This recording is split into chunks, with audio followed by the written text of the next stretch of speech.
listeners to Freely Speaking will remember that we had the privilege a year or so ago of interviewing in Geneva Sheikh Ahmed Deedat, who is president of the IPCI, that's the Islamic Propagation Center International, in Durban, South Africa.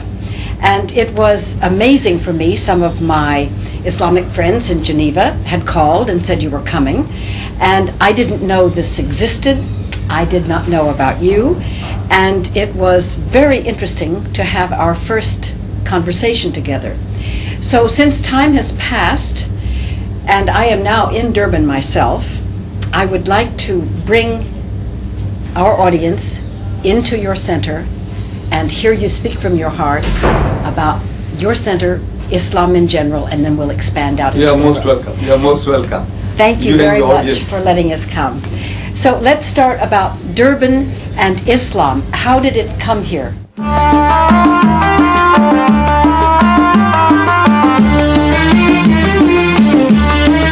Muslims that touched the shores of South Africa were Muslims who were brought here by the Dutch. You see, when the Dutch people conquered Indonesia, those Muslims were fighting for their freedom. They were captured as prisoners of war, and they were shipped to the Cape of Good Hope and sold to the white man as slaves. Then when the British conquered Malaysia, those Malays, Muslims, were fighting for their freedom. They were also captured as prisoners of war, and they were also shipped to the Cape of Good Hope for the white man, and sold to the white man as slaves. For 300 years, those early Muslims, first Muslims, have touched these shores, and they have been under pressure from the Christians to Christianize them. But after 300 years of hammering, that group of people, they have become one of the most militant Muslim communities in the world. That hammering, instead of softening them, had hardened them as steel.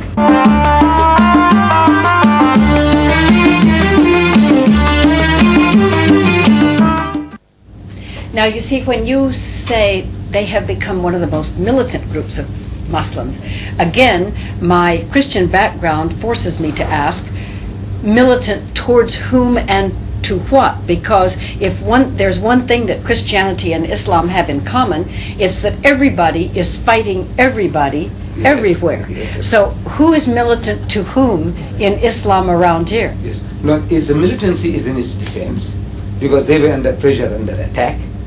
You see, the white man managed to change his names, surnames. They are almost all, these people, they are called Malays in this country today. Malays? They are called Malays. Aha. Malays, like Malaysia, Malays. Though they were originating in Indonesia and in Malaysia, they are all called Malays. Right. Now, that community of people, you see, because they were under pressure, the defense mechanism was also, it was not as soft, they were militant in their defense against the Christian missionaries. Yes. And that type of psychology remained with them. That was the one group of Muslims. And another group of Muslims came from the Indo-Pakistan subcontinent. Now, they came to this country because they were starving, yes, in India. So they came looking for a livelihood. So they settled down mostly in Natal and the Transvaal, and the Malays mostly in the Cape, because that's where they were taken in the first instance. I see. So the white man managed to change the names of these people. They all carry Western names. Like you'll find a Muslim name, it's a Yusuf Hendricks, Abdullah Fenter. So what is Fenter? What is Hendricks? What is Smith? So he says, no. These were our slave masters. They carried the names of the slave masters, exactly as in America. Exactly the same. Same thing happened here. Yes. But now with this difference, the 300 years of hammering that the Afro-Americans received in America, it changed them all to Christianity. This 300 years of hammering in Southern Africa made them better Muslims than the Muslims at home.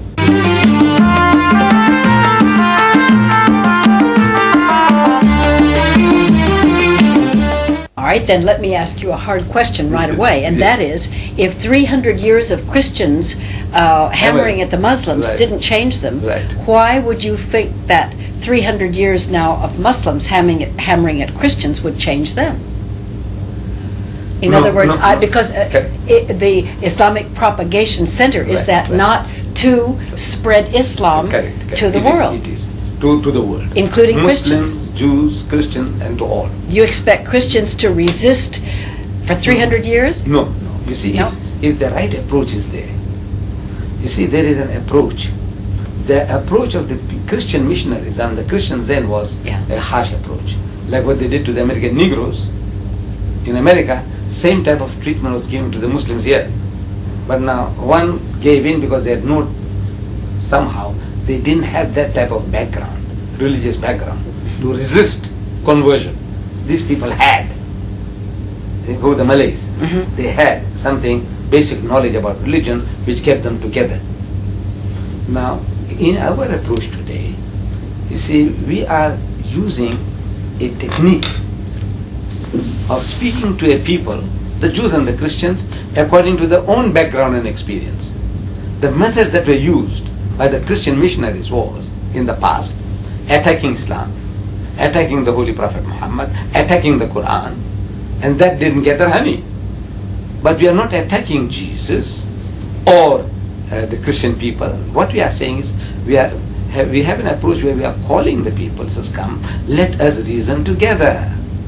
And in that, we say, we want to show you from your own background and experience that it was about time that you look for a person who would give you a solution to all your problems.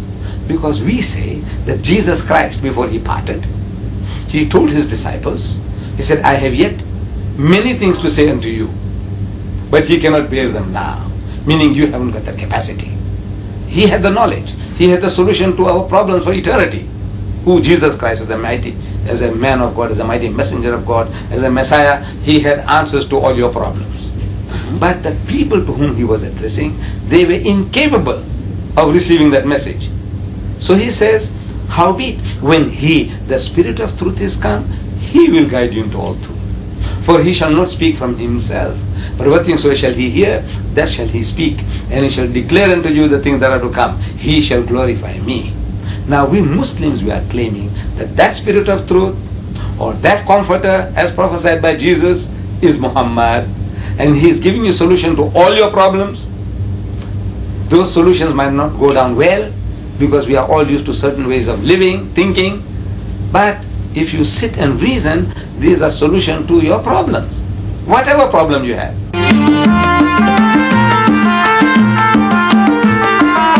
Example, in South Africa, the biggest problem we have is race. And throughout the world, the biggest problem of mankind is racism. And Islam not only speaks about the fatherhood of God and the brotherhood of man, it gives you solution to your problem, how to solve it. It lays out a system. Whereas everybody else talks. Fatherhood of God, there is but one Lord, he created us all, and we are all his children. That is talk. But how to create that brotherhood? In Islam, we have a system. Now the system is, you see, 5 times a day, the Muslim is made to come together.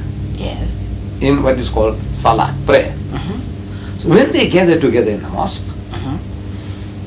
they use the same taps for ablution, they use the same towels for wiping the faces, and they stand shoulder to shoulder, no gaps left between the rich and the poor, the black and the white, or whatever. They all must stand shoulder to shoulder. Because the Holy Prophet Muhammad, he said that when you stand up for prayer, you must not leave gaps for the devil to get in between you and your brother. Now the devil he was talking about was not the guy we see in the art gallery in Durban. If you go to the museum complex, you see there in the art gallery beautiful paintings by great artists. Among them there is one huge painting of a beautiful woman with wings. And she's got a wand in her hand. That magic wand, W-A-N-D. A wand. A wand. Wand in her hand. And she's directing the devil. In the picture, you can see, she's directing the devil to go to hell, and you can see hell in the distance. And you see this devil with horns, with sharp ears, and a tail with a barbed hook, with a ruddy complexion, fiery himself, and he's flying off also towards hell. Right. Now that devil, if anybody saw, he will run for dear life. We flee for our life. So Muhammad wasn't talking about that. He was talking about you yourself, we ourselves. You know, our racial pride, our arrogance, our riches. I am white, he is black.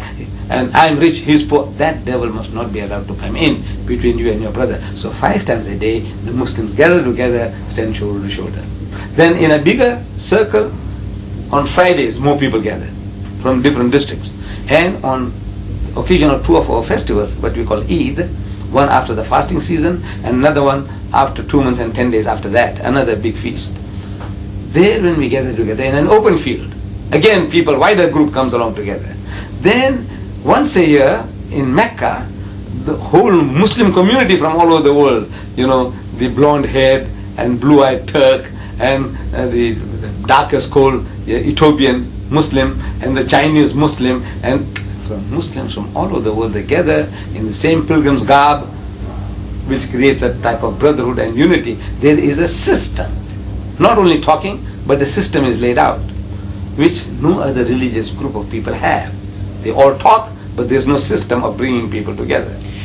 But still, if I may say, and we're engaged in an academic exercise, right. But Christianity, Judaism, Islam, Hinduism, these are systems, one way or the other, perhaps not as elaborate as Islam, but they are systems of people coming together to worship what is one God, with the exception of Hinduism. Perhaps they have more. And yet, when you quoted the Bible, you said, and yet he who comes after me... when he, the Spirit of Truth, the Spirit of Truth. Okay.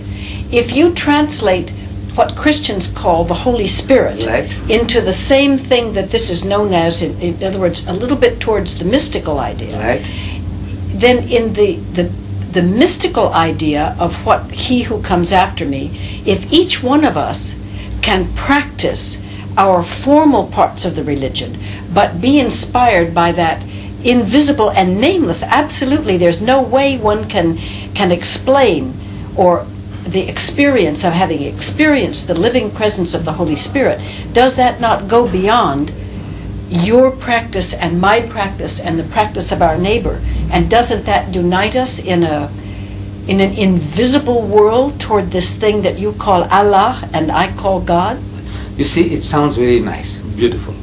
But mankind, he needs simple, straightforward directives. For example, now, you are a good-hearted person. You in your heart and mind might have no racial prejudice whatsoever. You can cultivate that.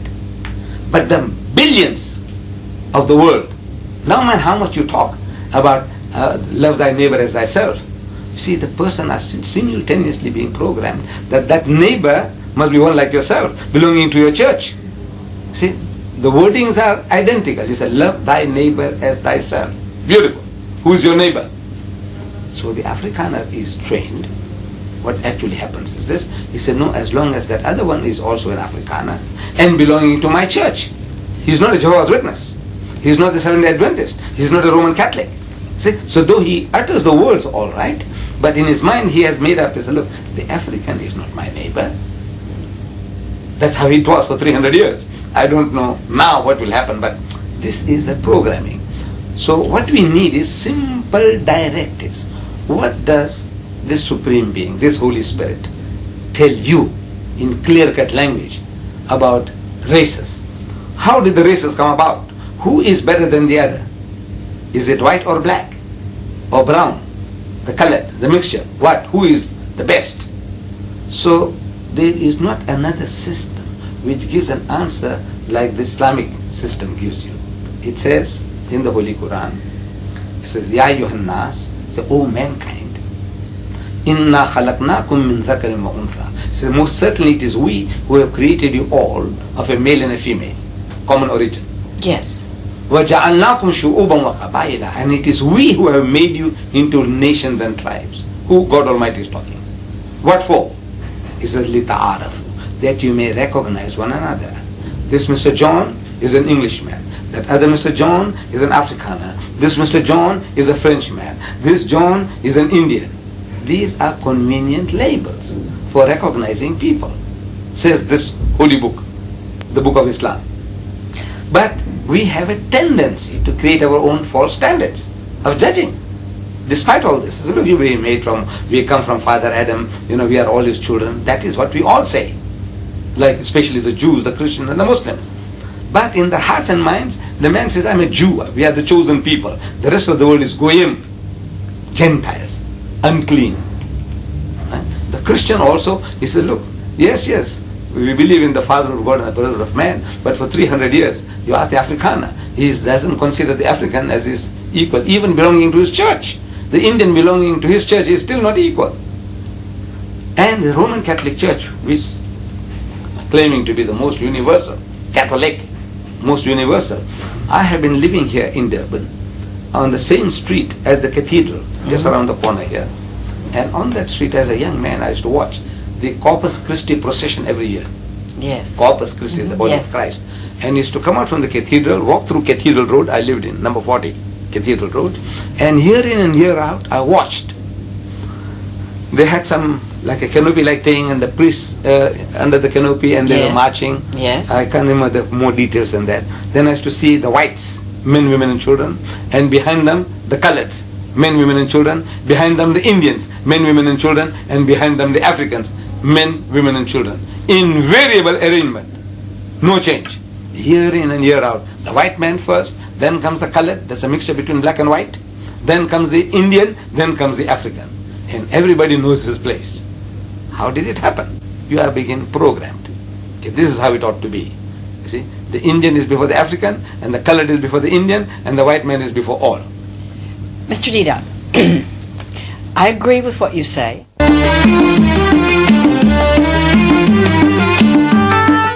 In Islam, all men are brothers and everybody is equal. I'm going to accept that totally at face value.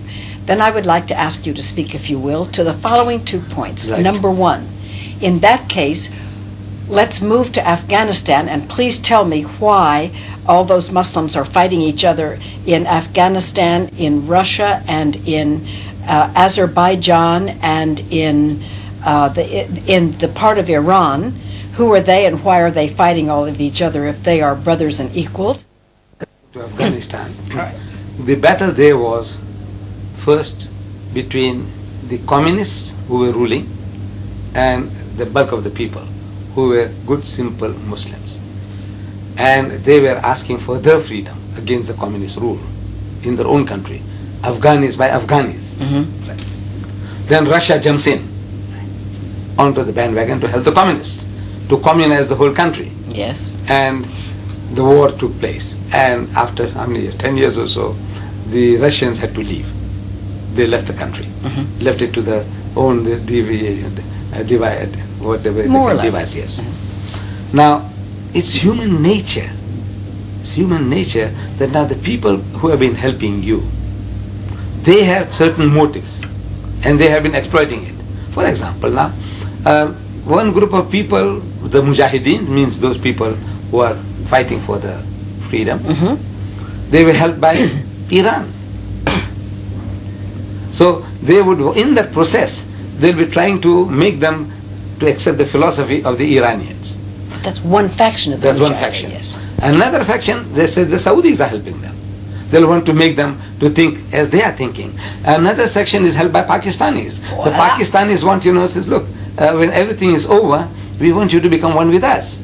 So all these are power politics. The human being is... And 5 times a day they're all lining up together with no devil in between? Right. So now, the devil there we were talking about was, number one, getting rid of first was your racial and all the other prejudices. But now they pray together, but now what happens is this, that in the end, the loot, how are you going to share this? The rule. How are you going to rule this country? So the one is brainwashed to say that the ideal way of running this country is on a communist basis, with the followers ruling there now. The other guy says, no. It must be Islamic the way the Iranians see it. The other guy says, no, it should be Islamic, but as the Pakistani sees it. So this is that human, this thing, and the devil in between, somebody is running around, trying to see that they remain in this situation. Then what are the plain, simple rules of the Quran to correct that overnight? No, not overnight. What the rule is, go back to the book. Go to the book. And the trouble with most people, nobody really goes to the book.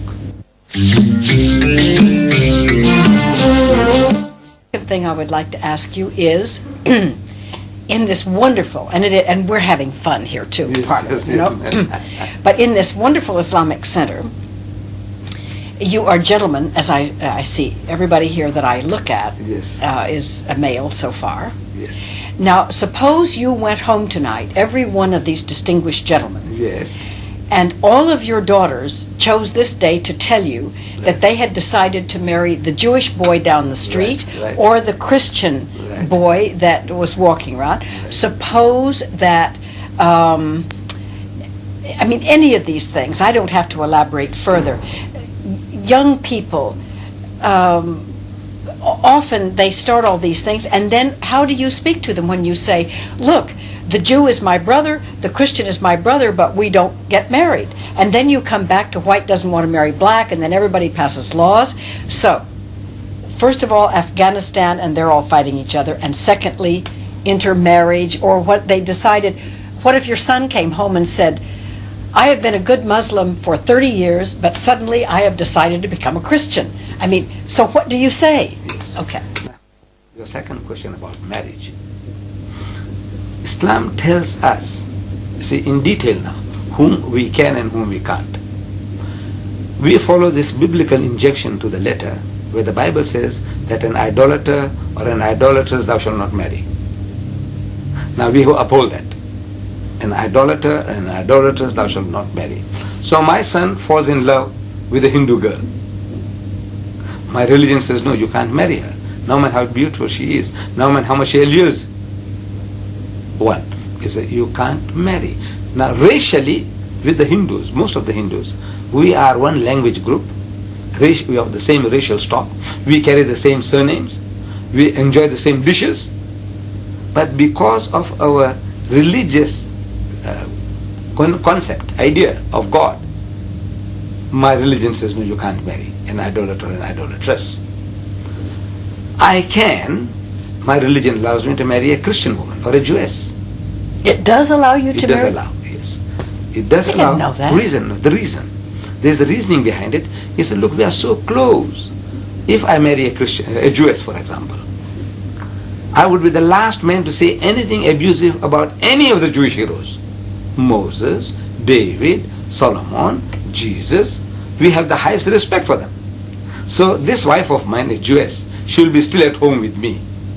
In other words, I respect Moses, I respect David, Solomon, all the prophets. What I'm going to tell with her and reason with her is, so come dear, now come a step forward. You have been at a certain level of religious education. Come 2 steps forward. One is to accept Jesus and then accept Muhammad as well. So I'm asking her to come to a higher level of understanding religion. To the Christian woman, in this country, when I said that at first, that look, we are allowed to marry Christian women. So the white men in the audiences, when I delivered talks, they were thinking, say, yeah, I know why. So I said, why? He said, just because we are whites. You think now marrying a white woman is a superior thing to do? I said, no. Even if the Christian woman is an African woman, she is a Hottentot, she is a Bushman, she is Christian, I can marry her. Because again, we are so close. We accept Jesus as one of the mightiest messengers of God. We accept him as the Messiah. We accept his miraculous birth. We accept his many miracles. The only point of real difference between me and my spouse, that Christian lady, would be that I would say, look, he is not God. He is not the begotten Son of God. But everything else, we have a common denominator. We have one with the Jew. We have a common denominator with the Christian. So we said, we can get them, and more easily they can be absorbed in the house of Islam. Because whatever you believe, we believe, plus a step further. But now my daughter can't marry a Hindu man, nor can she marry a Jew, nor can she marry a Christian. Now the Hindu is understood being an idol worshipper. But now you say, what about the Jew and the Christian? I can marry a Jewess and I can marry a Christian woman. Why can't my daughter marry a Jew or a Christian? Yeah. Now the reason is that you see, the Christian husband of my daughter, he's got no respect for Muhammad. He's going to use an offensive language. He's going to say Muhammad is an imposter.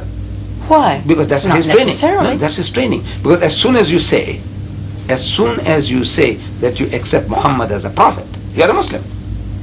You see, when you say, I say, look, Muhammad, you will say, look, Muhammad was a great man. Everybody says so. He was a mighty man.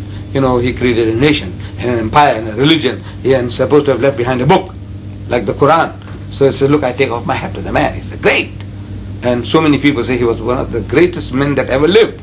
Michael H. Hart, in his top 100, he puts Muhammad number 1. Yes. Jules Masserman, you know, in his book on the Turks, history of the Turks. Top 100 men. Right, in the top 100. Then Jules Masserman, in the history, who are history's great leaders. And Lamartine, in his history of the Turks. He says if greatness of purpose, smallness of means, and outstanding results are the 3 criteria of human greatness, who could dare to compare any great man in modern history with Muhammad? He's daring people, bring your candidates. So in other words now, from that point of view, the Christian, the Westerner, will be prepared to concede that Muhammad was a great man. But he was an impostor. In other words, he was a false prophet. So that's the biggest barrier now. Because if you accept that he was also a prophet, prophet means that God chose him. If God chose Muhammad, now Muhammad tells you that the flesh of the swine thou shalt not eat. Now you can say, look, I like pork chops.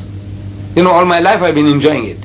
He said, look, this man is a prophet of God and is authorized by God to tell you now, don't eat the pig, don't drink alcohol, no promiscuousness, don't dance or court or date women. So at every step now, if you believe in this man, that he is a prophet of God, you have to listen to him. It's not just a word saying, I believe he's a prophet. It means nothing. When you say he is a prophet of God, what does it imply? It means that he is chosen by God. Now if he is chosen by God to guide you, to tell you now according to your capacity now, that you are not to touch alcohol, you are not to take interest, you are not, whatever he tells you, it becomes binding on you, which you are not prepared to accept. Who? The Jew or the Christian. Mr. Deedat, I have to, last time I was really afraid to bring these things up because you seem to me a very holy man and I respect you for that. But sir, there are just too many things. I mean, everybody is so human, and you must know that there are people of great Islamic tradition, particularly we see them in Geneva, it just happens to be a place where many come, who do not observe one single one hardly of the things you said, and they're pretty famous Islamic people, and then they go back home and they put on the raiment, or they respect the things only at a certain period in time. Now, I'm not saying that you have a monopoly on the hypocrites, because Christianity is absolutely full of them, and I suppose every other religion is too. But you know what God says and does and what prophets say and do is so far from the least of these thy brethren that sometimes it really seems hopeless, including for the Muslims, if you excuse me for saying so. No, I would say that, look, no community in his right mind can claim to be perfect. We all have our black sheep. Whether you are a Jew or a Christian, Hindu or Muslim, we all have our shortcomings. But this American, he wrote a book, The Messenger. In that book he says that there are more professing Christians in the world than professing Muslims. Professing. But, he says, he continues, but there are more practicing Muslims in the world than practicing Christians. And if you had come here this morning, say before 12, around 1 o'clock I could have taken you to the mosque. And of course today, and it would have been out, because today was Friday, and on Fridays there's no place even for us in the mosque. This mosque next door to us here, it holds 4,000 people on Fridays. But any ordinary day, any weekday, if you come there, you find that there are more than 1,000 people in the middle of the day. More than 1,000 people in the middle of the day, in the middle of the week, which you will not find in the Catholic cathedral on Sunday. So what is it? How does it work? So as far as the practice of religion is concerned, we have our hypocrites, we have our black sheep. But on a percentage basis, there's not another community, religious community on earth, another community which is as responsive to the religious injection as the Muslim, with all our shortcomings. Whatever you described in Geneva We can also describe anywhere else, in London or New York or anywhere. Yes. I accept. But says, we are not perfect examples of our religion. But as a people as a whole, now when you judge a system according to the whole. That in South Africa we are boasting, and nobody has contradicted me, that in South Africa we have the lowest alcoholic consumption in the country. We have the lowest gambling rate in the country. We have the lowest divorce rate in the country. We have the lowest prison rate in the country. And we have the lowest suicide rate in the country. And the highest charity rate in the country. And nobody has been able to contradict me. So in other words, what does it? Everything else is the same. What does it in this environment? No, it's the teaching. Because the Muslim is being programmed 5 times a day, so to say. When he goes for prayer, he's being programmed. So he's the least racist. I can't say he's free from racism. We are pure angels. But he is the least racist. He is alcohol. He is the lowest. In everything else he is the lowest. And in charity rate is the highest. What does it? It's a programming. Because there is a system. Islam gives you a system. That bringing people together, that doesn't eliminate, all our sicknesses. Because it's a type of programming that you're going to receive. And it's only the superficial contact with religion which is creating this. Superficial.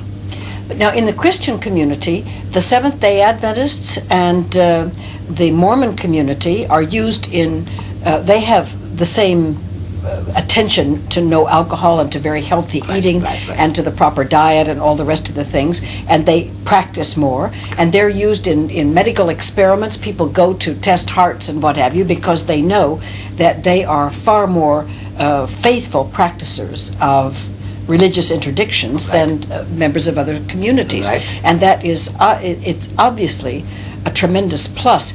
But coming back, we have, I think that the smallness of the community that does that, because the community is so small. Yes. Sects, so they can keep together, keep on inspiring one another, brainwashing one another. But as soon as the thing gets big, like you say, the Roman Catholic Church, it gets unwieldy. The Anglican Church gets unwieldy. It's the numbers now counts. The bigger the number, the less cohesive the community will be. True, but you are how many hundred years later? You haven't 600 years after. 600 years after. So perhaps it could be projected or suggested that in Islam you've got 600 more years to go before even Islam will start to be. It could be the same as these other religions, which get a little bit watered down. Which brings me back, if I may, to 2 points. We have 12 minutes to go. Yes, ma'am. I'd like for you to finish about you said the daughters could not marry outside, Correct. but the sons could. Not to all, except to Jews and Christians. Yeah, okay. The good women among them. And so then I would like to know about the children. If you married a Muslim lady, if you marry a Christian, how does Muhammad teach about the children of those marriages? And then after that, I would like to know about what the religion says about converting, about becoming missionaries for Islam as the Christians have become missionaries. If you could speak to those 2 points, please. You see, with regards to the marriage,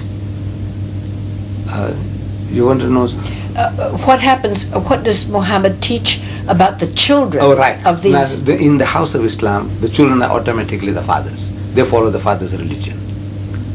So in other words, now, it's understood at the back of the mind that if I even marry a Jewess, I'm going to try and convert her. And every Muslim in the family, everybody is interested. Say, why, what's wrong? Why aren't you become a Muslim? If I married a Christian, everybody, if I'm a young man, my father, my brother, my mother, everybody is, and the neighbors, everybody is, keep on, eating the life out of the person. Why, what's wrong?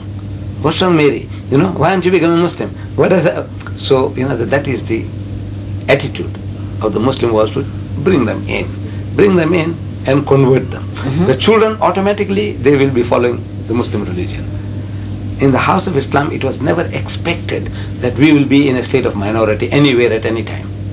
The attitude should be that the religion as preached by God through Muhammad would prevail. So in other words, now automatically we'll all become Muslim. So as such, we'll be all following the same rules and regulations. That is the idea. But now In Western society, it is not so. So there is a danger. I marry a Christian lady, and I have a few children. But in case the marriage breaks up, marriage can break up between a Pakistani and a Pakistani, a Saudi and a Saudi, and there will be more reasons why it should break up between a person from another culture and another religion. There are more chances of the marriage breaking up. Yes, that's absolutely. So if that happens now, according to the Western law, the woman takes the children with her. So Motherhood. Motherhood, you see. So my children are gone. So my Fatimas and my Khadijas and my Muhammads are going to church. Because now suppose now you with that lady and you go back, where do you go to? To your aunties and your grannies. And your aunties and grannies are going to church.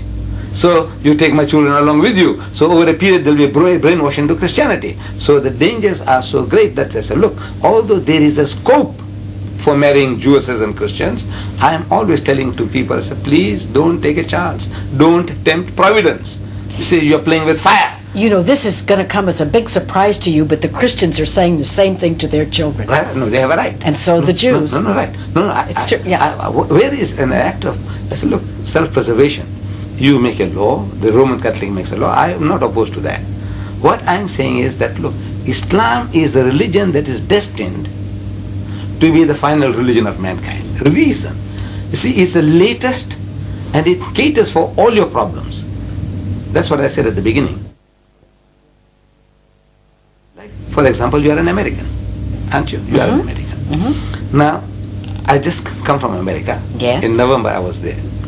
And I came across certain statistics that there are in America today 7.8 million more women than men. If more women than men. If every man in America got married, there will still be 7.8 million women will be sitting on the shelf, waiting for husbands, which they'll never get. Start with. As if nature is taking revenge on the West, giving you more women than men, 7.8 million. And of the manpower you have in that mighty nation, 25 million are sodomites, gays. You call them gays. 25, another 25 million women who can't get husbands. I don't know how many million that is, but they say something like million. 10%. Is that 25 million? I wouldn't know, ma'am. Yeah, it will be about 25 million sodomites, gays. Yes. Then 98% of your prison population is men. Then man gets cold feet for so many reasons. You see, he wants to marry, and when you show him a bride, and he gets cold feet for some reason, it doesn't tell us why. But he gets cold feet, he backs up. But a woman, even if she's frigid, she wouldn't mind somebody giving her protection in marriage. For marriage of convenience maybe. Look, says feed me, clothe me, house me. It's all right. I give in to the man, for his pleasures, but she's prepared to marry, even a frigid woman. Generally, she doesn't mind getting a husband. But the man, he gets problems after problems. He's not sure of himself. So now, with that amount of surplus women in America, what happens? What is the answer? What did the Holy Ghost, because the Christians say Jesus was promising the Holy Ghost, the Holy Spirit, to come along and guide mankind into all truth. 2,000 years have gone. So I'm asking, what did the Holy Ghost tell any church in 2,000 years? How to solve this problem of surplus women? You have more than 30 million women in America who can't get husbands. What are you going to do with them? Well, the feminist women would say, who needs one? And the traditional women would say that, if I can't speak for them, I can't speak for either group, but I would say that frankly and truly, I honestly believe that the Holy Spirit draws, if you are filled with the idea that the love of God shines out of you, that there will be some man, some place, sometime, under the grace of God, who will be drawn. Men are not stupid. If they find a lovely lady who is kind and who is loving and who is sweet and who likes to create a good home and who wants to be a good mother and who is perfectly willing to love and to cherish and to revere that gentleman, there will somehow, this thing in itself will draw a male creature. Right. But now what about the 30 million? Suppose in a perfect, with this, all the men that are there who are, we haven't discounted as sodomites, as prisoners and so on and so on. So there'll still be 30 million women. If all those men get married, they find a brides, the ideal brides, still there'll be 30 million women who can't get husbands. Well, very well. Through no choice of my own, I assure you. Right. It was necessary that I become divorced. And this is against everything that I believe in as a Christian woman. However, in the years since that I have lived with full joy in splendid isolation from the world of men in that way, although my work keeps me there all the time, there is a certain joy in celibacy. There is an intensification of the spirit, which is, I suppose, in Roman Catholicism you'd talk about priests and nuns. I'm not sure about Islam, whether you have people who practice celibacy or not, but it is a very, very noble, holy, and lovely, wonderful thing. And you simply live what you feel that God wants you to do and what God wants you to be, and you can give back into the world a great deal of what you've received. I don't believe that this is a punishment, or that this is a sin, or that it's that much of a terrible loss. See, the proof of the pie is in the eating. We find in Roman Catholicism monkery and nunnery. In Islam it's forbidden. No monks and no nuns. Islam forbids you to do that because it's unnatural. Now, the proof that this is unnatural, you read the statistics today. How many percent of the priesthood are gays? When you don't allow them the natural release, then they're going to find unnatural ways. Sodomites. How many sodomites are there in the Catholic Church, in the Anglican Church? So that is a proof that, look, the system is not natural. You're going to do things which are unnatural. Then, while in America, I was looking for Dr. Kinsey's book on the American female.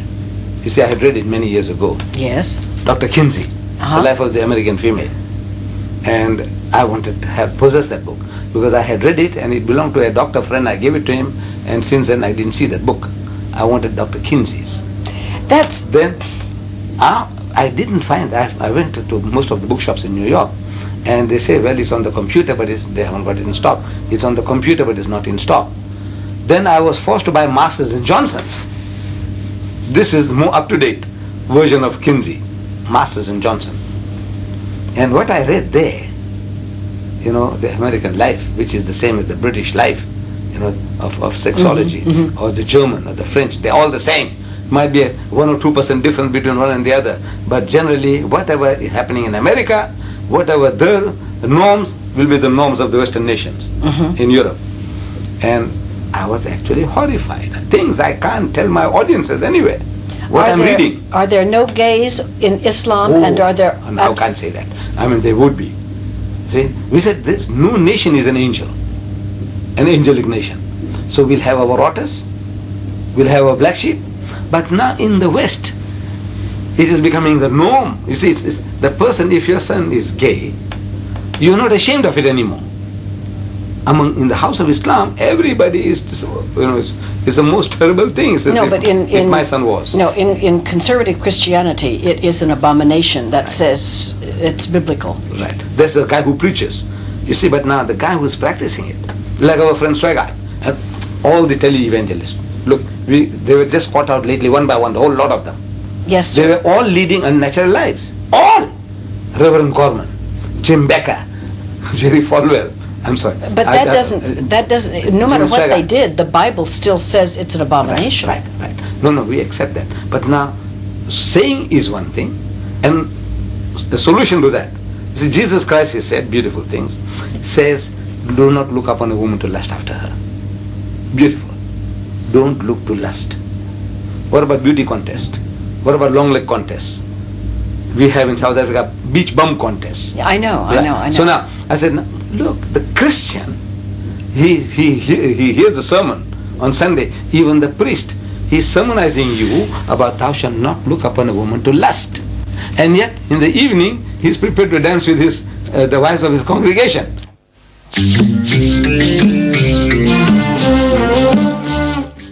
Tell us your solution to what you have described as the, shall we say, curse of America, or this big problem of America? An opportunity, I would say.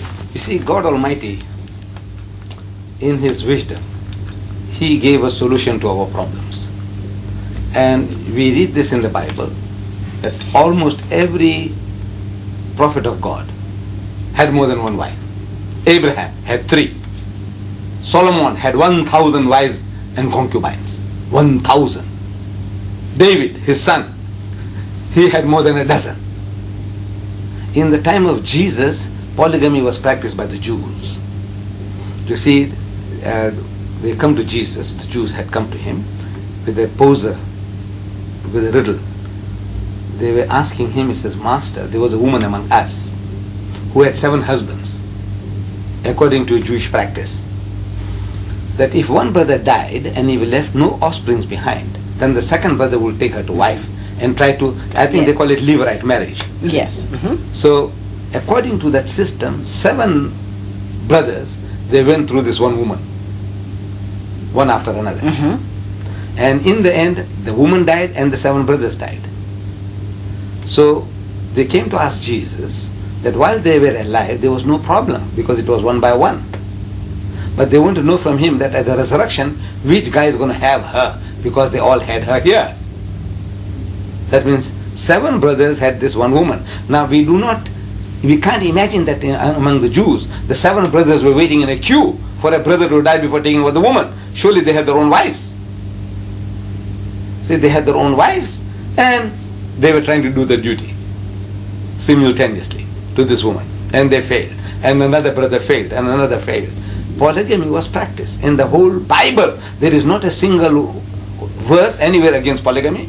Jesus Christ never uttered a word about polygamy. Little wonder that he said, in my last interview I told you, that he said, I have yet many things to say unto you, but ye cannot bear them now. Howbeit, when he, the Spirit of truth, is come, he will guide you into all truth. All truth means all your problems, solution to all your problems. And is this a defensive role because the Prophet Muhammad had many wives, or is this? No, this is a natural answer to a natural problem. We didn't create it. In America today, as I said when I visited the country, I discovered that there were 7.8 million more women than men. If every man in America got married, there'll still be 7.8 million women who can't get husbands. And in the city of New York alone, there are 1 million more women than men. In the city of New York alone, 1 million more women than men. If every man in New York gets married, still be a million women who can't get husbands. Is polygamy a practice here in this Islamic community? No, hardly. It's hardly being practiced. It's what? It's hardly, rarely. It's a rare thing. But this is a solution to a problem. We are not offering this as a tonic to the world. You have a problem. Britain has a problem. Germany has 5 million more women than men.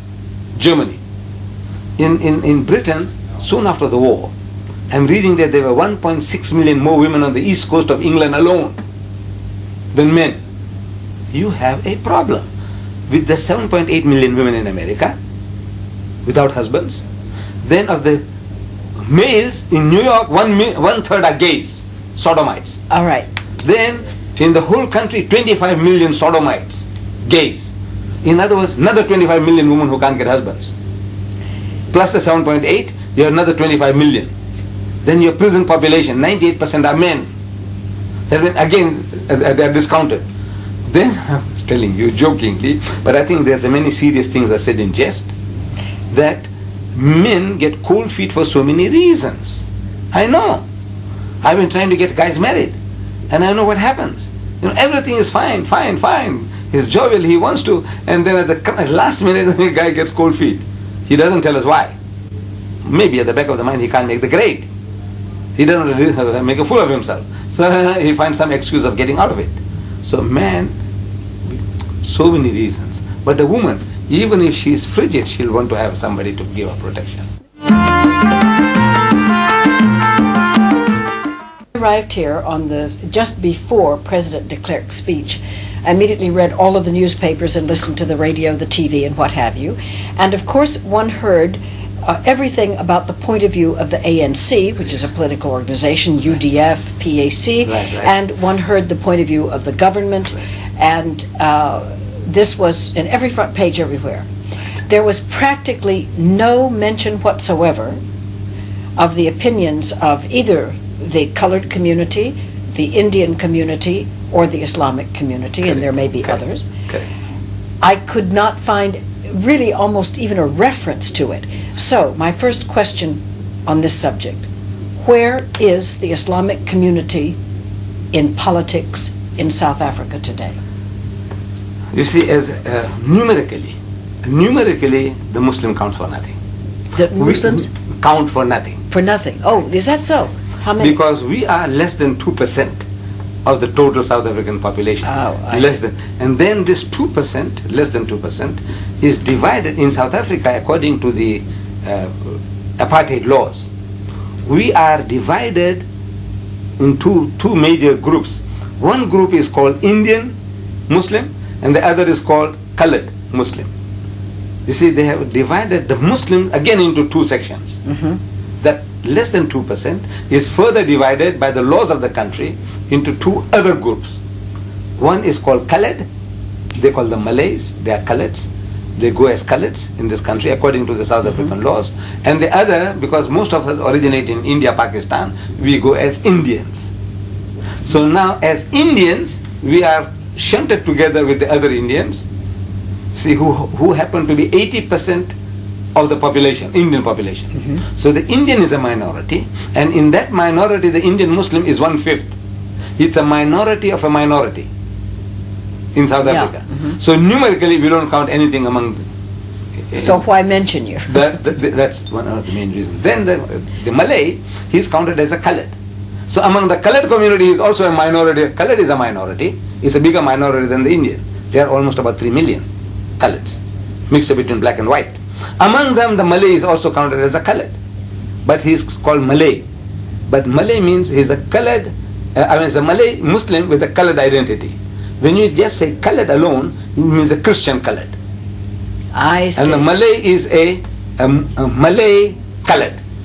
You know, for racially he's a colored, he carries a colored identity card, but religiously he's a Muslim, so they call him Malay, and the other Muslims here we call us Indians. So as such now, the Malay will have to start voting according to that colored group, whatever their votings are, you know, so they have this party and Conservative Party and Nationalist Party, so they start voting for them. And among the Indians they have the Solidarity Party and what, all the NP, whatever they call them, they vote for that. So in other words, there is no other way that we can make our presence felt. But the Muslim, we believe that we have solution to the problems of South Africa. Which way? You see, when there's an identical situation that is prevailing in South Africa at the moment, where there is a huge black power and there is a huge white power, and they are in confrontation. They both are playing a game. I hope that, you know, something good comes out of this. There's some sincerity on both sides and there is peace. Because if they both start going warring, then the rest of the community, we small people, will all get smashed in this battle of the giants. But now the solution is, an identical situation prevailed in Medina when Muhammad went to Medina from Mecca, you know, when he had to make his flight. When he reached Medina, in Medina there were two tribes, Aus and Khajraj. These are the names, Aus and Khajraj. And they were also warring. Like here, the black upon black. The black man killing black man because, you know, you belong to a different political party. The killing is going on continuously. Similar thing prevailed among the Arabs. One tribe killing the members of the other tribe over little things. Until Muhammad set his sacred feet in Medina and he offered them the book, the Quran. This is God's revelation to you. This is the rope of God. This is the rope of rescue. You hold this and be saved. So the Aus accepted Islam and the Khajraj accepted Islam. They held on to this rope and peace prevailed.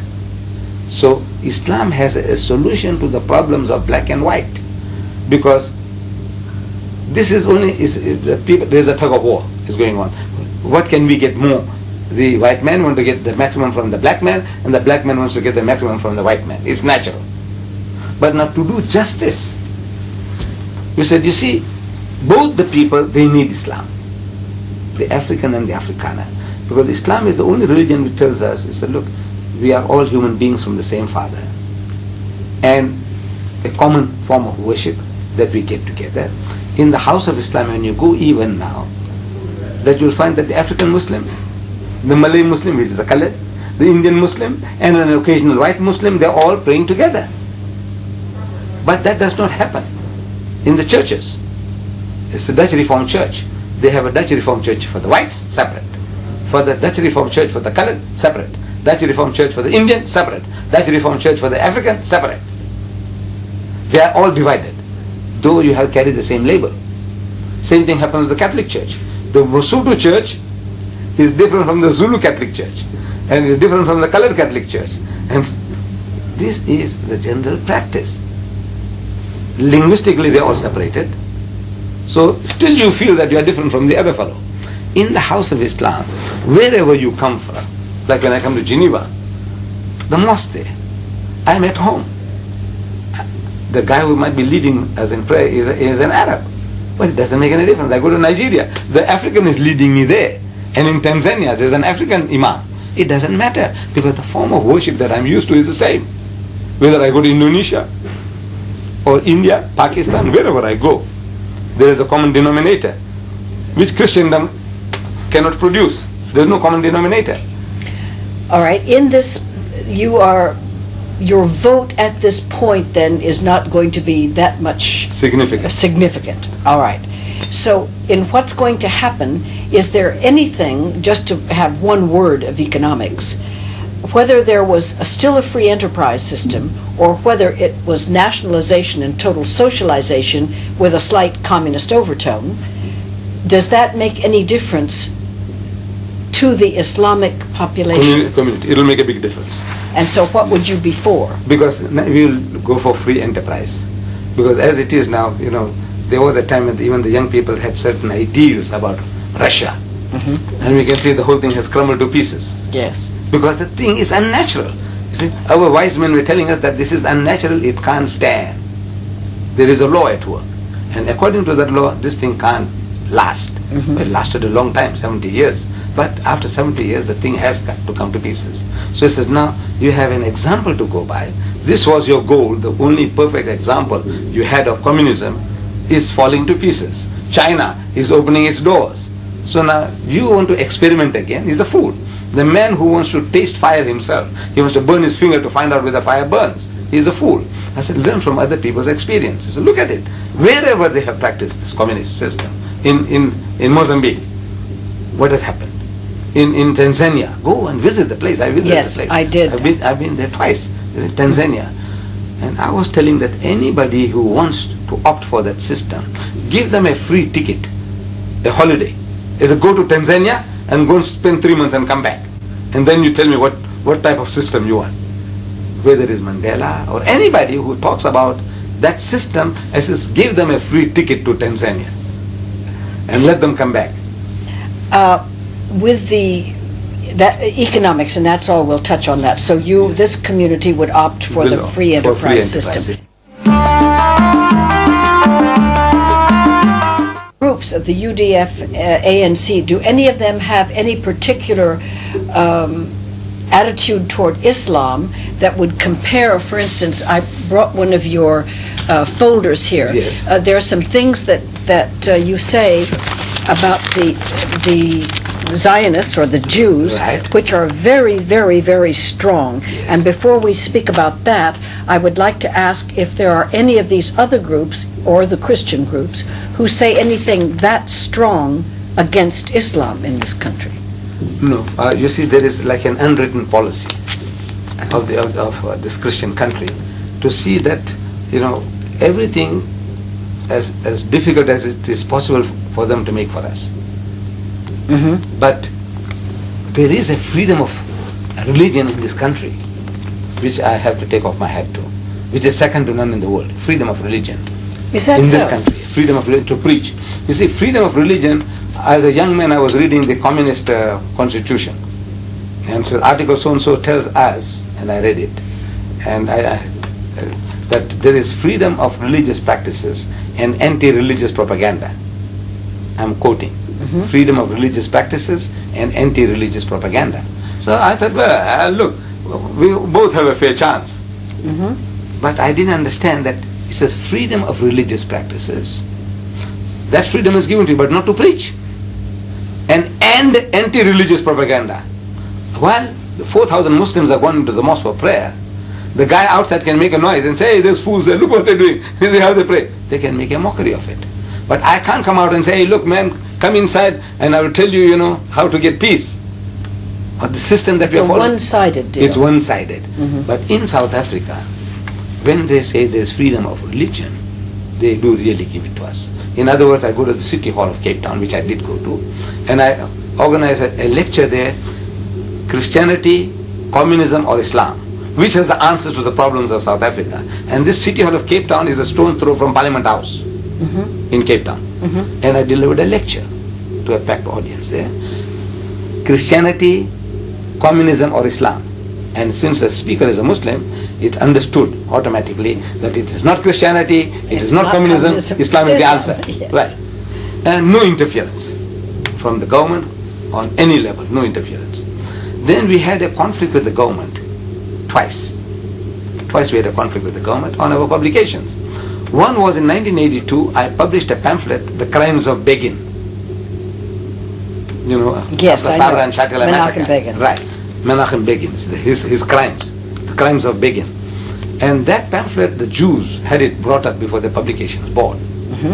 And they had it banned. We made representation, but our representation, I blame my soldier, my lawyer. I lost the case. Then the government, the Christians now this time, they took up another of my publication called Crucifixion or Crucifixion.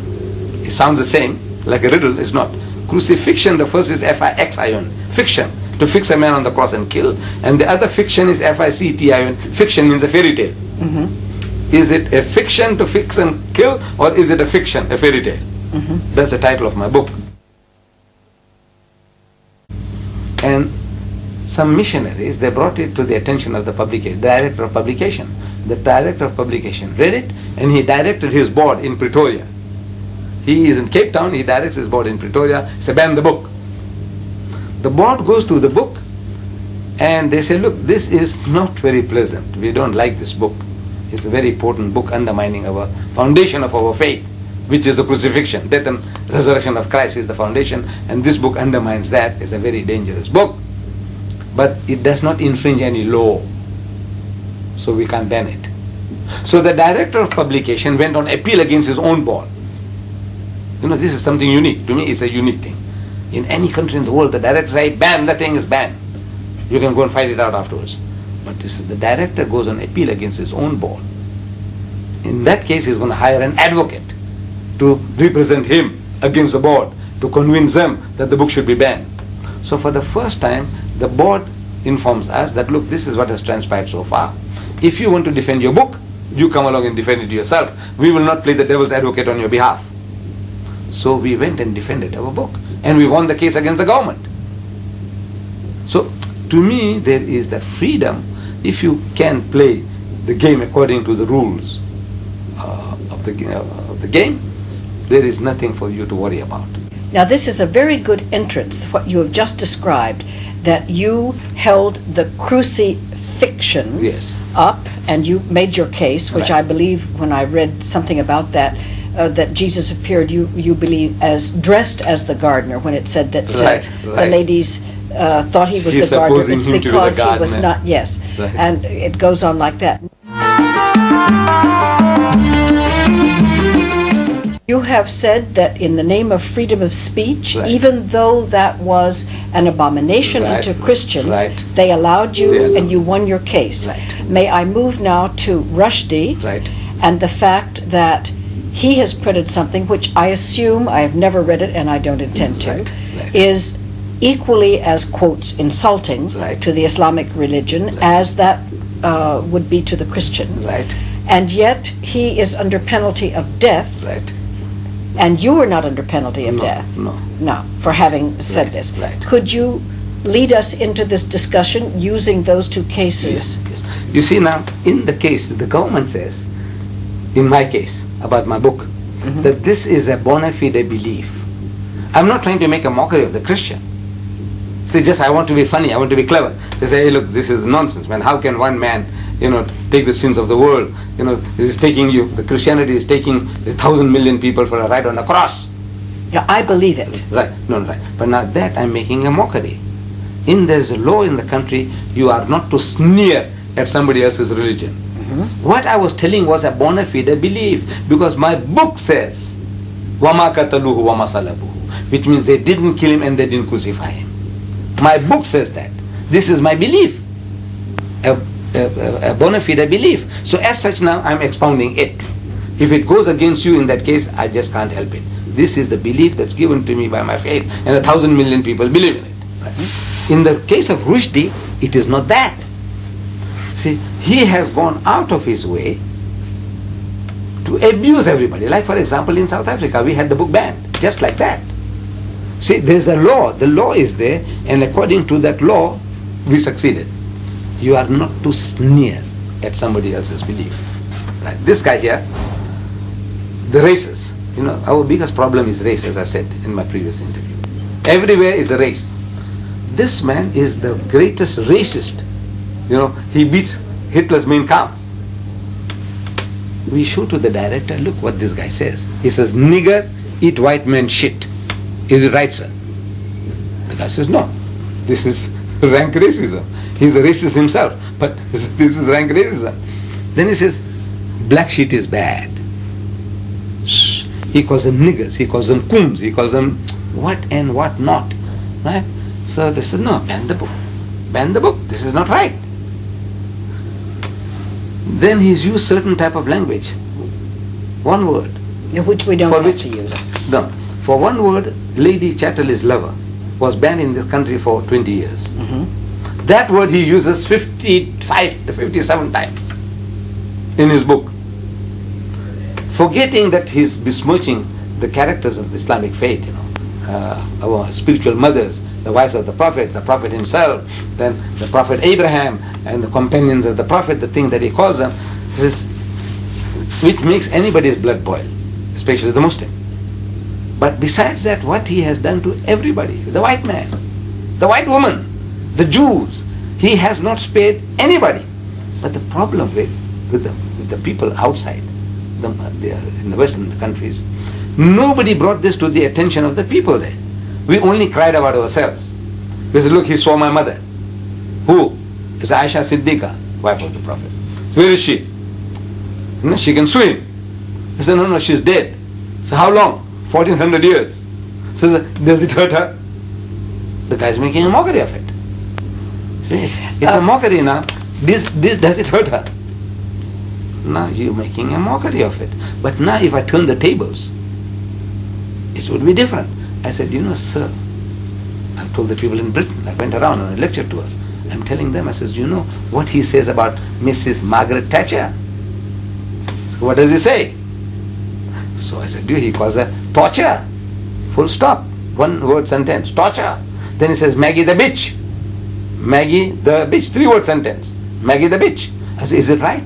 I said, you people should have gone to Mrs. Thatcher and says, Ma, with an open book, the satanic verses, says, Ma, look, this fellow is calling you a bitch. Is it right, Ma? But maybe you can take it. You know, you are great. You are the Iron Lady. You know, to you is nothing. But what about the feelings of your dear son, Mark? Somebody calling him son of a bitch. What about his feelings? What about your daughter, Carol? What about her feelings? Shh, the book would have been banned. You know what he does with the Queen? He cohabits with her in the book. He makes tender love to her and he joins with her. But Mr. Deedat, if I may say so, yes. You see, as a Christian, right. Professing and believing, Christianity and everyone connected with it have been reviled by so many people, right. So much literature and so many people in the world, that not only do we have mud of every kind of description in the world thrown on Jesus Christ, thrown on the church, thrown on individual Christians, martyrs, anybody else. Right. It doesn't, I mean, it sheds off your back like water because you expect it of anyone for any reason that they choose. And the second thing is, as Christians, we are then called upon, no matter how vile the treatment to the Christian religion or to the Christian himself, to arrive at the point where we can express total forgiveness for that person, because if there is a God who says, "Judge not lest ye be judged," even though we all do it every day 25 times, Right. we are called upon to rise above this and even to pray for that man, that God in his own wisdom and infinite way through the grace of the Holy Spirit will touch that man, whether he's Islam or whether it's Judaism or what, that person who is reviling, first of all, his reviling against us isn't going to hurt him, but when that guy gets in front of God Almighty, at least in the Christian religion, he is in far bigger trouble than anything we can do on earth. And even if we killed this man, and now Yes. I'm coming to Yes. to the sentence of death, Yes. even if we killed this man, in a sense, in a pure Christian sense, we are interfering with the law of God, because God himself, in his infinite wisdom, will judge him. Even if Rushdie had done that, and if the book never got published, if he had written it in a closed room and no one had ever read it, God himself would still be the judge of Mr. Rushdie. So, having said that, you appreciate what I mean when I say, as a Christian, it's very hard to get so worked up about it, no matter how awful it is, when we've been experiencing that for 2,000 years. You see, what you and have... so have the Jews. Islam has said terrible things about the Jews. They've said it in your literature, that they are absolutely, some of the things are... What they're doing now, at the moment, the way they're behaving, is worse than the Nazis. Which Well, we but give you some of the proof. things you say about them are things the Nazis said about the Jews. If it is true, you see, if it is true that they are doing the things worse than what the Nazis did, then if it's hurting the guy, me speaking the truth, is it true that if the guy who doesn't pay taxes in Palestine, in Gaza and the West Bank, that person is thrown out of the house, they confiscate his property, and they bulldoze the house? Is there any country in the world that does that? If you don't pay the tax, they catch you and take you to jail. Yes, out Right, here they right, bulldoze right. they bulldoze shacks in townships, and people have No, been for not kicked paying out of their taxes. home. Listen, you can there are laws in the United States if you what do Don't you pay call your it? tax? No, condemnation, or they condemn property and something. You can get people that is out. a different thing. Then you compensate them. You say, look, this building we need, we want to demolish this, so we want to make a highway. Yeah, I'm not defending that. For public, this thing, say, look, here is a compensation for that.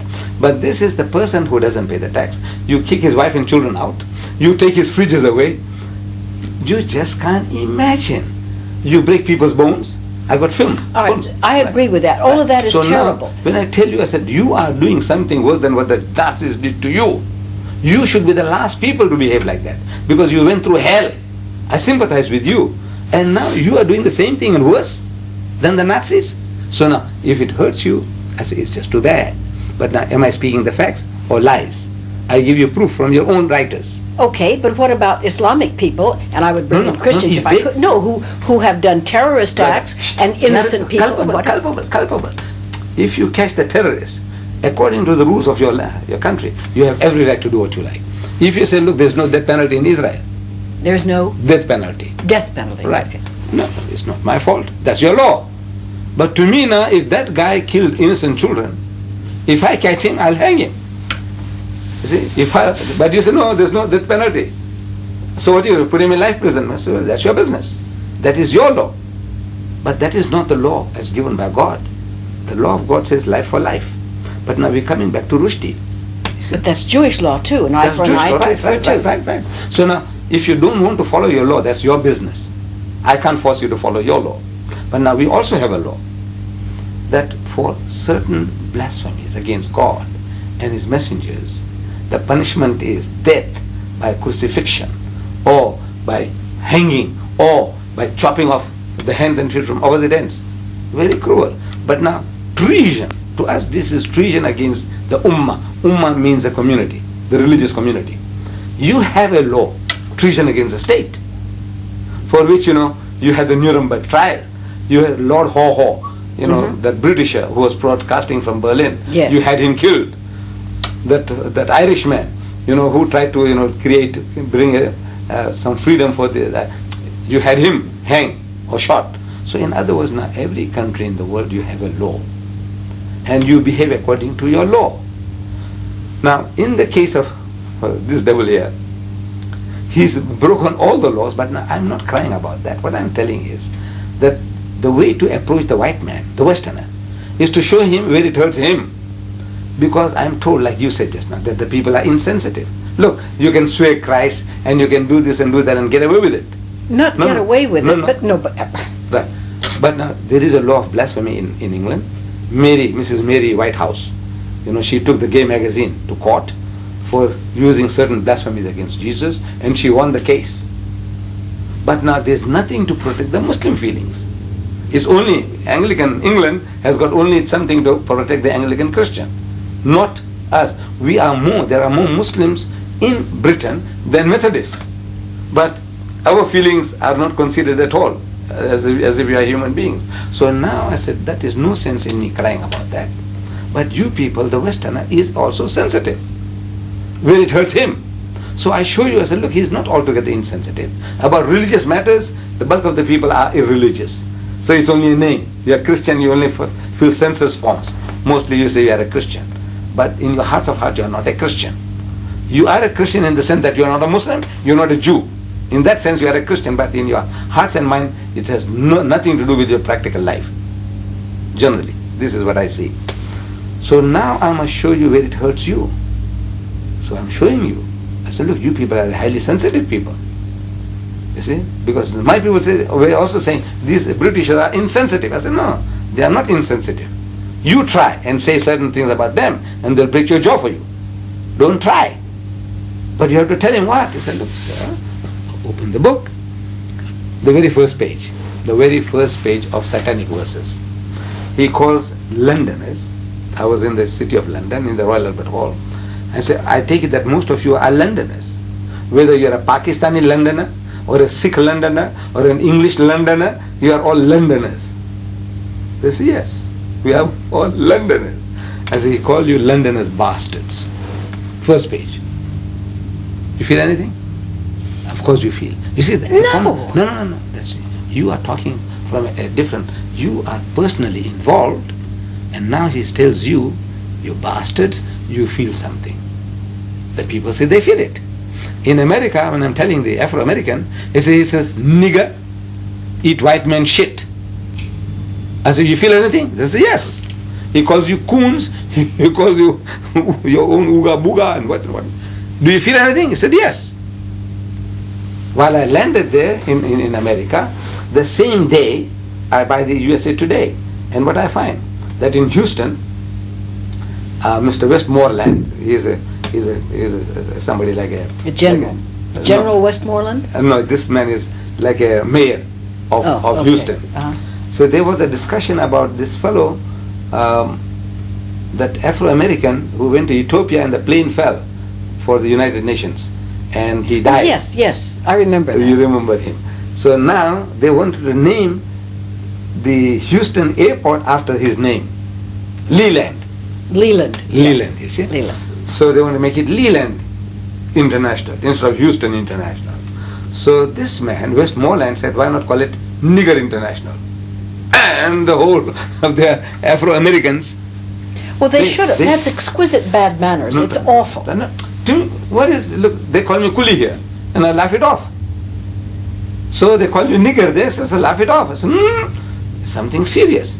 They call you Uncle Tom. I says, no, it's something serious. I didn't know. So they call you Uncle Tom, so what? You become Uncle Tom? No. It depends on the person, the one at the receiving end. How does he feel? So when I'm presenting it to this guy calls you such and such, how do you feel? He calls you Americans. I dare not say what he calls the Americans. You see? What he calls the British. But everybody hates the Americans. Everybody. No, even then. You know that the whole world hates. But if I use that word, you see, if it was your son, though he's doing religion, he might punch me on the jaw. Do you know what they say about this program? The people that don't like it, they call it terrible. But now, personal, you see, it's not personal. You see, it's impersonal thing. The program is rubbish and like this and like that. People can say anything about Ahmed Deedat, but when it comes to something personal, talking about your mother, talking about your wife, your sister, your daughter, then the man reacts. And if he punches you on the jaw, he is justified. You see? So now I only have to remind the British, this is what this guy says about you, sir. This is what he says. You American, this is what he says about you, sir. And everywhere where I went around, they are 100% behind me. He says, no, this is not done. This is not done. I agree. It's not done. So now is the guy who does it? Very bad manners. The guy must pay the price. So I said, look, maybe you see now you have cultivated yourself into a type of mentality. You have heard so much things thrown at you. So like here now, you call me a coolie. It's an insult. Are you saying coolie? Coolie, yes. Coolie means a laborer. Literally. Yeah, like the Chinese coolie. And here, Okay. the Indians were brought here for indentured laborers cutting sugarcane. So they call them coolies. They call them coolies. Right. I see. So I didn't know out that. of that, every Indian becomes a coolie. You see, in the eyes of the white man. All right. Every Indian. So there was a time when I used to react. But now I reached a stage now. So I said, you are also coolie. See, now I'm a bit clever now. I said, you are also coolie. I said, don't you labor? See, I said, well, that's what it means. You are a laborer. But I know when he says coolie, he's trying to hurt me. And then it hurts. You see, the word itself is nothing. Like the Englishman calls the Afrikaner in South Africa, boere. Boere means a farmer. They are farming people as a whole. There's nothing wrong with that.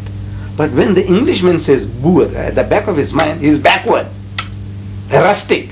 That's what he's saying. You know, a simpleton. That's what he's saying when he says boer. Well, So the meaning, the word, there's nothing wrong with the word. But when you are uttering it, it conveys certain meanings. Same thing to the Afrikaner, he calls the English people Ruinek. Ruinek. Ruinek means rednecks. oh, Ruinek. Ruinek. Yeah. Yes. Okay, redneck. In Afrikaans it means rednecks, meaning you are all softies. You go in the sun a little and you get red in the Get neck. red you in know, the head. like the Red Indians called you Pale face. pale face, and you call them Red Indians, right? I don't know whether there's any sting in the word pale face, but now in this No. word, no. But in the word Ruinek there is a sting. In the word Boera there is a sting. In the word Coolie there is a sting. Now because there is a sting in it, it stings, it hurts. It's not because there is a sting. When you utter it, you want to hurt me, so it hurts me. Sticks and stones may break my bones, but words will never hurt. That's a philosophy. No, look, it's true. It's a philosophy. But even so, I'm people call wasps, Right. white Anglo-Saxon Protestant. Right. I'm a wasp, Right. and everything about the wasps is Yes. bad. They Right. sting. They Right, do right, all this right, business. right. Everything is bad. Now, if I spent the rest of my life Right. huddled in a corner, crying or afraid to walk out Yeah. because God borned me, Right. a white Anglo-Saxon Right. Protestant, Right. I would never go out. I wouldn't do anything. Right. I can still love the people Right. who don't like the program and who Right. call me a wasp Right, and who right, don't like right, older white ladies or Right, whatever you call it, right. or call me a prude, Right, right, right. or call me... There are 1,000 bad words you could apply to me, I'm quite sure. Right. But I simply must feel and think of myself as much as I can live it as a child of God who is trying the best I can with all of my faults to live as I believe that God made me to live and love my fellow man. And if they sling filth and mud and I've had injustices inside my family, Right, outside right, my family, right, right. in my work, in my business, but I must forget and forgive as fast as possible. Do you not feel that God, as the Mohammedans, Muslims see him Yes. and experience him, Yes. would he not have forgiveness in his heart and soul? Oh, I'm not no, calling no, it no. good. Forgiveness for God, he can forgive whom he likes. Uh-huh. Right. But now, without the law, you see, we say we have no right to forgive. For example, a man commits murder. I like that fellow. I'm a judge. I like that murderer. For some reason, previous reason, my contact with the man. But now the evidence that is brought before me is that cold-blooded murder the man committed. Must I pass judgment on him or not? You see, I am a servant of the law. The law. The law. I must carry out the law. I love the man, but I can't help it. He can be my son. I can't help it. You have to apply the law. I have to apply the law. Now God Almighty in His wisdom, He can forgive. That's His business. He can reward him a millionfold on the other side. He said, look, I think you were a bit harshly treated, my son. You deserve heavens and houris and gardens flowing with milk and honey. That's his business. But no. The man commits treason if the law of the land says you should be shot. It's not for me to say, look, this guy built so many hospitals and he's been running orphanages. Did he commit that act of treason or not? You see, what is the law? The law says shoot him. So now I carry out the law.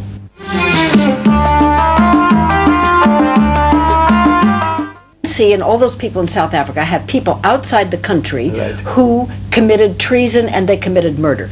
The Afrikaners or the white South Africans have a hit squad of some kind that Right.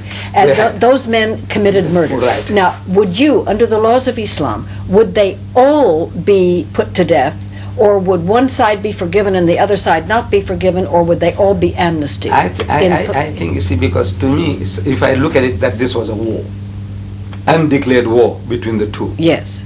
So as such, to me, this was war, and now we have come to the war has come to a halt. We says forget about the past and let's reconstruct the country on a new principle of forgive and forget. So I mean, you would that's wipe personal. out both sides? Both sides I would wipe out. Because if I said, if you have to punish the one side, you must punish the other side. And there's no end to it. There won't be any end to that.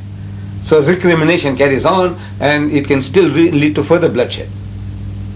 So with all let's assume for a moment, and this is assumption, I'm not making accusation, let's assume that there were X numbers of murders committed on the outside revolutionary side and X number of murders committed on the inside white police squad. Everybody should be equal and they should all Just be... forget about the thing and carry on from here now. But Mr. Rushdie should be executed. Oh no, his is a different case altogether, because now he is not repentant at all. He is going on further and further. He wants to broadcast this further, more and more. This is greed of gain. You see, 40 people have already paid with their lives. 40 Muslims have died. So many women have been widowed, so many children orphaned because of his pen, poison pen. How? I didn't know that. How did they... In India, in Pakistan, you didn't hear about the protests, marches, and they were shot down because now they are marching onto the British embassy or they're marching onto the American embassy. see what you So mean. the government now is forced to say stop it, and the guys are worked up. They want to go and march and lay the protest, so they're shot by their own governments. But 40 people have given their lives for this one man's mischief.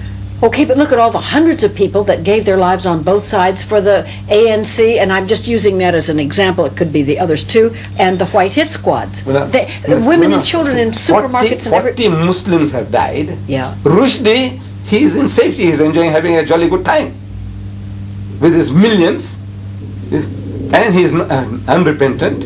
He said, look, he has done something that is right. So he said, look, this guy, he is more dangerous to me than Hitler's armies.